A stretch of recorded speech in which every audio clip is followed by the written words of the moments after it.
Pag-usapan natin ang isang magandang balita sana. Kaya lang lumalabas nakakatawa. Parang padrama-drama lang ito.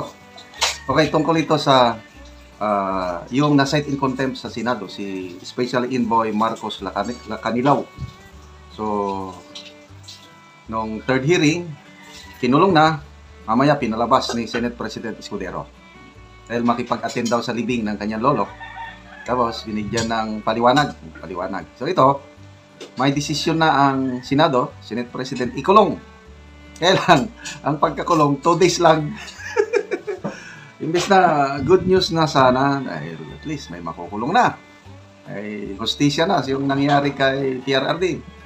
Eh, bakit 2 days lang? Ito, sa ABS-CBN News, balita, Senate detains Special Envoy who accompanied Duterte to The Hague. Ito yung dahilan bakit nakulong ang Pangulong Duterte. Siya pumirma ng mga papeles. Okay. Senate President Francis Escudero. Oh, tingnan nyo ha. Kayo ang humusga kung maganda ba itong ginawa ng Senate President. Escudero has ordered the detention of Ambassador Marcos Lacanilaw, who was held in contempt by the Senate Foreign Relations Committee for testifying evasively during its investigation of the arrest and surrender of former President Rodrigo Duterte by the Philippine government to the International Criminal Court to stand trial for crimes against humanity. Lacanilaw personally handed over Duterte to the ICC. So ito yung nakalagay sa order na pinirma ni Senator Escudero. After careful evaluation, Ambassador Lacanilaw is hereby ordered placed under the custody of the Senate of the Philippines for a period not exceeding 2 days. I think nagsimula kagabi. 2 days, having failed to satisfactorily explain through a clear statement of facts why his answers during the hearing were not evasive. Further, he is admonished to attend future hearings and provide truthful answers to questions propounded during the inquiry. So, a show cause order was issued to Lacanilaw on April 11 after the committee made its ruling on April 10. By April 15, Lacanilaw sent a reply to the show cause order explaining why he should not be held in contempt and reiterating his lack of personal knowledge as to whether Duterte was presented before competent national judicial authorities. Senate Sergeant of Arms Robert Ancan sent a memorandum to Secretary Renato Banog of the Senate stating that Lacanilaw received his detention order. Senate spokesperson Banyas confirmed that Lacanilaw, Special Envoy on Transnational Crime, is now in Senate custody. A copy of the order was sent to the office of the Special Envoy for Transnational Crime at 3 o'clock in the afternoon, kahapon, after which his legal counsel immediately proceeded to the office of the Senate Secretary to confirm the said order. Ambassador Lacanilaw voluntarily presented himself before the Senate to personally receive and comply with the order. Okay. Ambassador Lacanilaw went through standard procedure and was checked by the Medical and Dental Bureau. He shall remain in custody of the Senate for a period not exceeding 2 days. Senate Foreign Relations Committee Chair Amy Marcos has yet to issue a statement. Ay, sigurado, magre-reklamo yan sina Senator Amy, Senator Bato at iba pa, Senator Cayetano.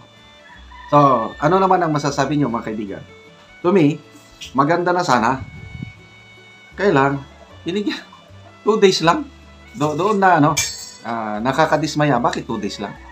Samantala si Colonel Grijaldo, more than 3 months na nandun, nakakulong pa rin. Kita mo yung... Okay, magbasa tayo sa mga comments. Ana Dujali, the boat is sinking. Gums and noses are bleeding. Who do you call? Let's cheese it.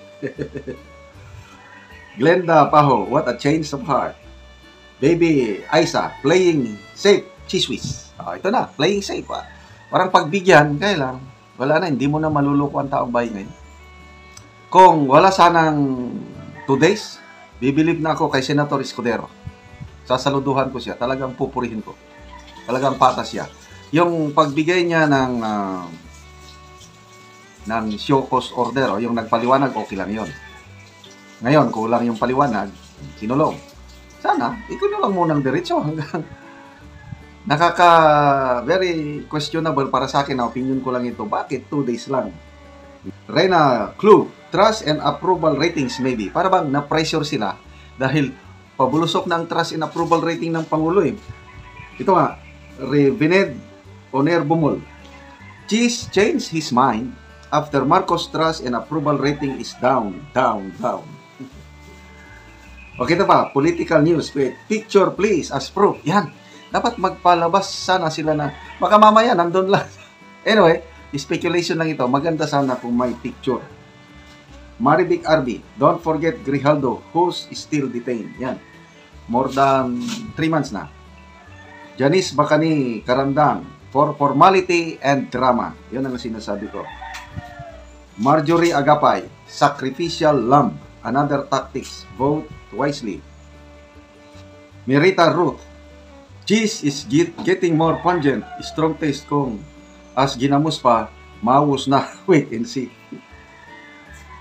Send Mimis. Desperate move but it's too late. The public has already locked in their bets for this election. Correct.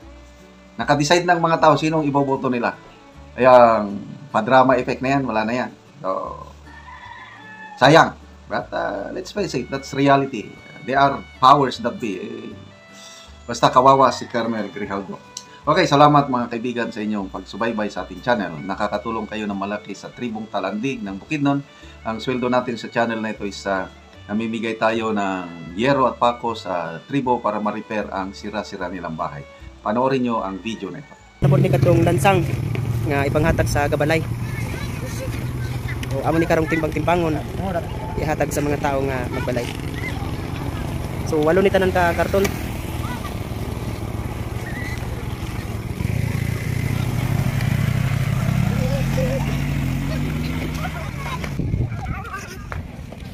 So daghan na gid kaayo nga pags.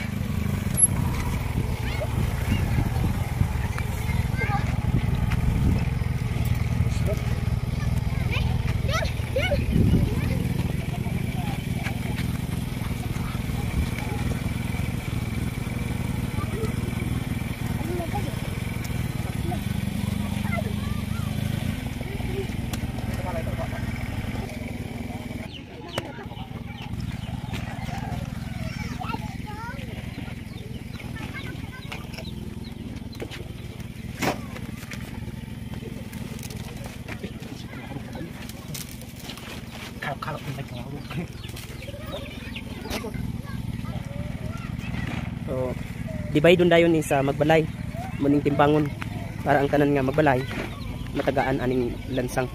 Tapel sa yero.